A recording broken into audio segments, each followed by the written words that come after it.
নমস্কার বন্ধুরা, দীপার রান্নাঘরে তোমাদের সকলকে জানাই স্বাগত।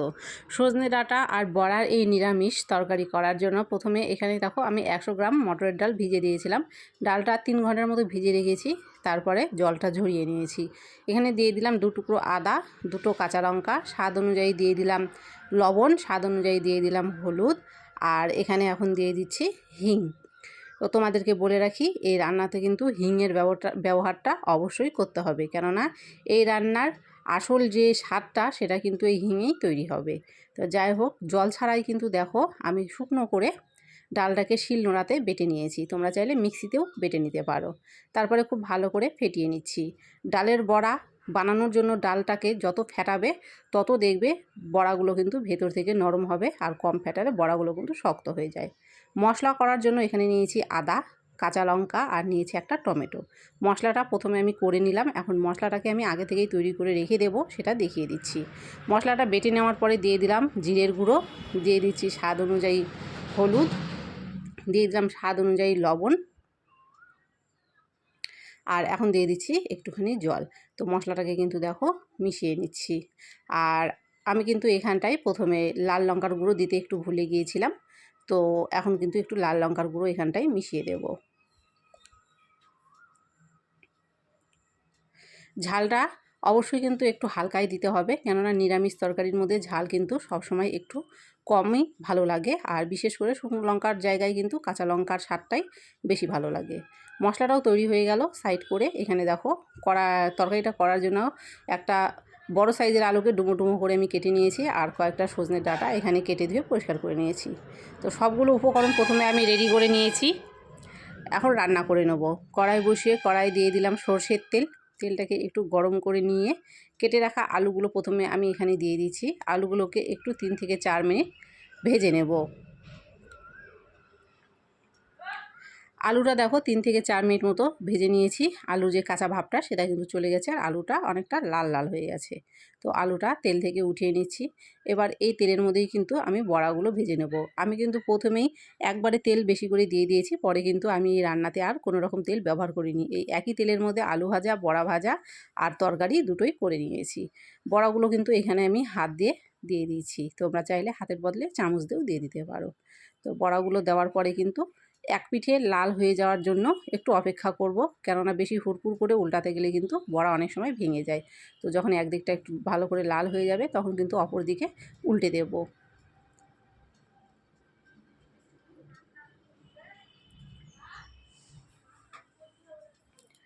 বড়াগুলো কিন্তু দেখো দুদিকেই আমি খুব সুন্দর লাল করে ভেজে নিয়েছি, উঠিয়ে নিচ্ছি। প্রথমবারের বড়াগুলো আমার ভাজা হয়ে গেছে, এবারে দ্বিতীয়বারের বড়াগুলোও কিন্তু ভেজে নেব।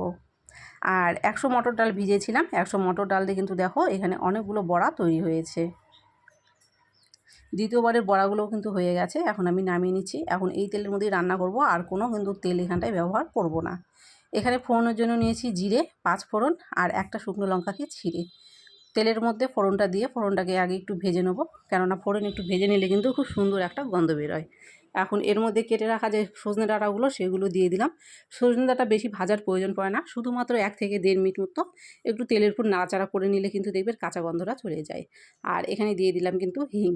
হিং দিয়ে একটু নাড়াচাড়া করে নিলাম। তারপরে যে মশলাটা করে রেখেছিলাম সেই মশলাটা এখানটায় দিয়ে দিচ্ছি।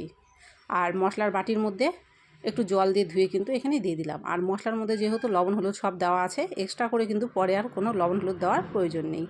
এখন একটু কষিয়ে নিচ্ছি। তার আগে যে আলুগুলো ভেজে রেখেছিলাম সেই আলুগুলো কিন্তু এখানে দিয়ে দিতে হবে, কেননা মশলা কষাতে গেলে কিন্তু ডাঁটা সেদ্ধ হয়ে যাবে, আলুগুলো কাঁচাই থেকে যাবে। তো সেই জন্য আলু দিয়ে আলু সহ সজনে ডাঁটা সহ কষাতে হবে। একটু হাতে টাইম নিয়ে 4 থেকে 5 মিনিট মতো টাইম নিয়ে দেখো মশলাটাকে কিন্তু খুব ভালো করে আমি কষিয়ে নিয়েছি। আর এখন দিয়ে দেবো পরিমাপ মতো ঝোল। যেহেতু বড়ার ঝোল সেই জন্য কিন্তু জলের পরিমাপটা একটু বেশি দিতে হবে, কেননা বড়া দেওয়ার পরে কিন্তু ঝোলটা অনেকটাই টেনে যায়। তো সেই জন্য কিন্তু বুঝে শুনে জল এখানটায় দিতে হবে। ঝোল দেওয়ার পরে দেখো এখানে কিন্তু ঝোলটা খুব ভালো করে ফুটে উঠেছে। তারপরে এখানে স্বাদের জন্য দিয়ে দিচ্ছি চিনি। নিরামিষ তরকারিতে একটু চিনি না দিলে কিন্তু খেতে ভালো লাগে না। একটু চিনি দিয়ে মিশিয়ে নিলাম, তারপরে ভেজে রাখা বড়াগুলো দিলাম। আবারও 2 মিনিট মতো কিন্তু খুব ভালো করে ফুটিয়ে নেব।